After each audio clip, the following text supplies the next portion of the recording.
kaum rebahan, balik lagi sama aku Novita Oktavi. Di video kali ini aku pengen membahas tentang rumah sakit yang angker di Indonesia. Nah, kalau kemarin aku upload video mukbang, sekarang aku pengen upload lagi kembali ke konten yang lama. Jadi langsung aja kita ke videonya. Rumah sakit adalah tempat di mana orang-orang dirawat untuk mendapatkan kesembuhan, tetapi tidak jarang juga menjadi tempat terakhir seseorang menjalani kehidupannya di dunia ini. Maka dari itu, kita bisa mendapatkan ruang khusus orang meninggal di rumah sakit yang biasa disebut kamar mayat. Ruangan kamar mayat ini paling sering ditakuti orang-orang yang berkunjung di rumah sakit. Maka dari itu, rumah sakit menjadi tempat paling angker di dunia. Dan berbagai kisah horor dan penampakan mulai bermunculan. Berikut beberapa kisah horor dari rumah sakit yang ada di Indonesia. Pengalaman mistis ini langsung dialami oleh kerabat pasien dan pasiennya langsung. Nama yang akan aku sebutkan nanti akan disamarkan untuk melindungi privasi yang bersangkutan. Jadi langsung aja kita ke rumah sakit yang pertama. Yang pertama ada Rumah Sakit Cipto Mangunkusumo. Rumah sakit ini sendiri pun diresmikan dan dibuka pada tahun 1919. Sudah sangat tua banget kan rumah sakit ini. Pasti udah banyak banget kejadian-kejadian hal yang mistis di tempat ini. Yap, berdasarkan pengalaman Romli, seorang mahasiswa, pada suatu malam dia sedang berjalan menuju pulang ke rumahnya, tetapi dia melihat segerombolan orang yang lagi berkumpul di pinggir jalan. Ia pun langsung menghampiri gerombolan tersebut. Nah, ternyata orang-orang yang sedang berkumpul ini tengah membantu orang yang sedang mengalami kecelakaan. Dan Romli pun langsung kayak kenal nih orang nih.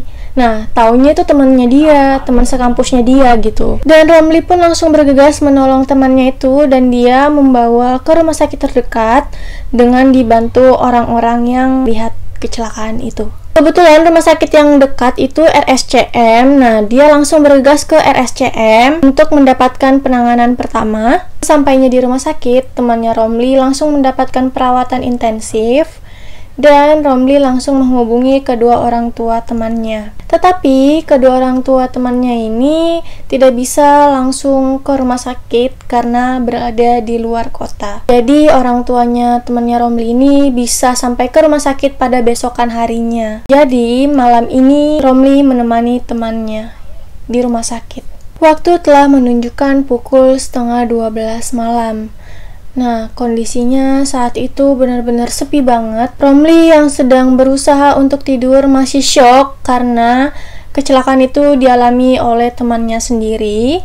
Nggak bisa tidur. Ia kemudian bertanya kepada salah satu seorang perawat dan dia bertemu di lorong RSCM, tetapi seorang perawat pun tidak jelas menjelaskan di mana letak kantinnya.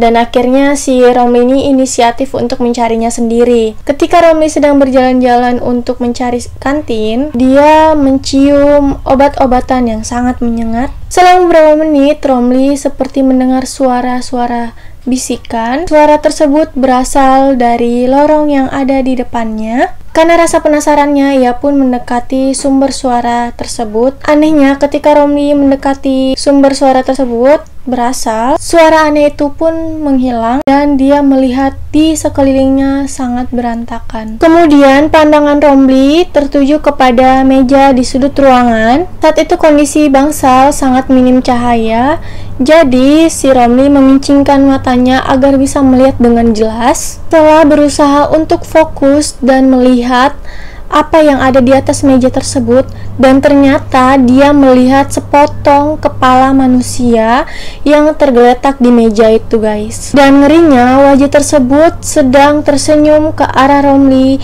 sambil tertawa cekikikan.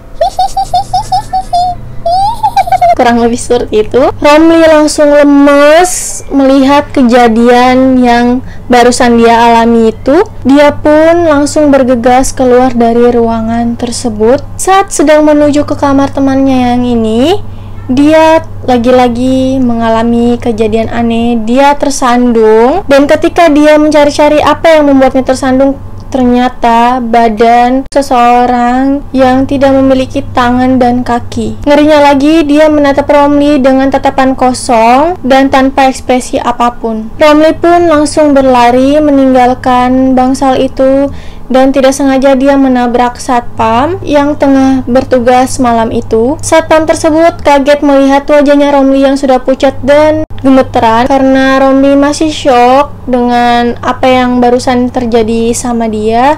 Akhirnya satpam pun memutuskan untuk membawanya ke pos dan ditenangkan oleh satpam itu. Setelah diberi minuman dengan satpam, akhirnya dia menceritakan apa yang barusan dialaminya, dan satpam pun mengiyakan kalau memang ruangan itu bekas instalasi bedah umum yang sudah lama tidak dipakai. Satpam itu juga menceritakan bahwa tempat itu memang paling angker di rumah sakit itu karena sering muncul penampakan yang seram dengan potongan tubuh manusia. Romli yang masih ketakutan minta Pak Satpam itu untuk mengantarnya ke ruang ICU, dan Romli pun tidak berani untuk meninggalkan ruangan ICU karena masih ketakutan sampai besokan harinya. Dan kita masuk ke rumah sakit yang kedua, Rumah Sakit Medika Dharma di Tulung Agung. Pada saat itu seorang wanita yang telah berusia 55 tahun dirawat di rumah sakit itu karena menderita penyakit liver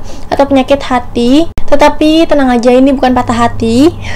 Dan dokter pun telah mendiagnosa si Aminah ini bahwa umurnya tidak akan lama lagi dan meminta kepada pihak keluarga untuk mengikhlaskan si Aminah agar Aminah bisa pergi dengan tenang karena kukunya pun sudah mulai berwarna kuning dan terhitung si Aminah ini terlambat untuk dibawa ke rumah sakit. Meski demikian, keluarganya si Aminah ini tetap berusaha agar si Aminah tetap sehat kembali, sampai-sampai keluarganya pun memesan ruangan VIP agar bisa mendapatkan penanganan yang lebih ekstra lagi. Selama di rumah sakit, Aminah pun diperiksa oleh dokter dan perawat pagi, siang, sore, sampai malam. Pada waktu-waktu biasa, dokter ditemani oleh perawat ketika memeriksa Aminah.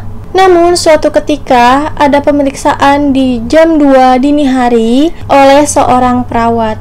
Seorang perawat ini seusia dengan si Aminah. Setiap harinya pun dokter selalu berpesan kepada pihak keluarga agar bisa mengikhlaskan kepergian Aminah karena kondisi Aminah pun juga kian memburuk setiap harinya. Namun pada hari ke-7 dokter kaget melihat kondisi Aminah yang semakin membaik dan segar. Dari pemeriksaan diketahui kondisi Aminah makin membaik. Hal ini tentu berbanding terbalik dengan pemeriksaan 6 hari yang lalu, dan Aminah pun bertanya kepada dokter, kemana perawat yang memeriksa saya pada pukul 2 dini hari, karena Aminah ingin mengucapkan banyak-banyak terima kasih kepadanya. Dokter dan perawat yang mendengar ucapannya si Aminah ini sontak terkejut karena sesuai pada jadwal ya guys. Jadi memang di atas jam 12 itu udah nggak ada lagi perawat ataupun dokter yang menjenguk kamar pasien karena udah waktunya jam istirahat gitu ya kan. Maka dari itu dokter sama perawat kaget saat mendengar ucapan Aminah.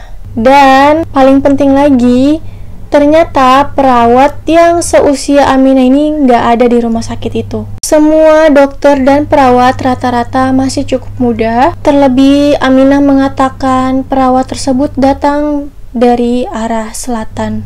Padahal arah selatan bukanlah dari ruangan perawat, melainkan kamar mayat guys. Dan yang ketiga, kita masuk ke Bandung Medical Center. Nah, ini rumah sakit yang paling terkenal keangkerannya karena sudah belasan tahun tidak dipakai. Kalau kita lihat dari arsitektur bangunannya seperti peninggalan zaman kolonial Belanda. Dahulu konon bangunan itu sedang direnovasi, tetapi berhenti di tengah-tengah renovasi karena si pendiri mendadak meninggal dunia. Dengan begitu, renovasi tidak kunjung dirampungkan. Dari situ bangunan tersebut terkenal dengan keangkerannya dan tempat yang paling angker di Bandung. Sebab banyak pencari hantu atau youtuber-youtuber yang suka hal-hal yang berbau mistis gitu datang ke Bandung Medical Center untuk melihat hal-hal Ya, yang semacam itulah. Bangunan itu lambat laun menjadi sangat terkenal. Menurut warga sekitar, ada satu ruangan yang sangat angker, yaitu ruangan bayi. Saking angkernya, tidak banyak orang yang berani untuk masuk ke ruangan itu karena selalu melihat sosok penampakan. Konon si Katie hendak melewati ruangan tersebut dan ternyata dia merasa seperti ada yang memegang kakinya, dan setelah dia lihat, ternyata seorang anak kecil yang sedang memegang kakinya sambil memanggil ibunya. Sontak si Katie langsung berlari. Di bangunan itu pun terdapat ruangan yang tidak pernah sama sekali dimasuki, bahkan di depan pintunya pun tertulis dilarang masuk. Ruangan tersebut adalah bekas kamar mayat. Kenapa tidak ada yang boleh memasuki ruangan tersebut? Karena siapa saja yang memasuki ruangan tersebut akan kerasukan. Di lantai 2 dan lantai 3, pencahayaan sangat minim, dan ketika kalian mengambil gambar di bangunan itu, pasti HP kalian akan segera mati total. Itu dipercayai oleh orang-orang yang pernah berkunjung ke bekas rumah sakit itu. Dan di lantai 4, ada bangsal yang sangat menyeramkan. Banyak orang yang melihat bahwa tempat tidur tersebut suka berpindah-pindah sendiri dan ada sosok penampakan tanpa kepala. Oke guys, sekian di video aku kali ini. Kalian yang sedang menonton video ini jangan lupa untuk tulis komentar di bawah dan ceritain pernah gak sih kalian mengalami hal-hal yang mistis di rumah sakit. Jangan lupa untuk klik tombol like kalau kalian suka sama video ini. Jangan lupa juga untuk klik tombol subscribe agar aku semakin semangat buat videonya. Bye!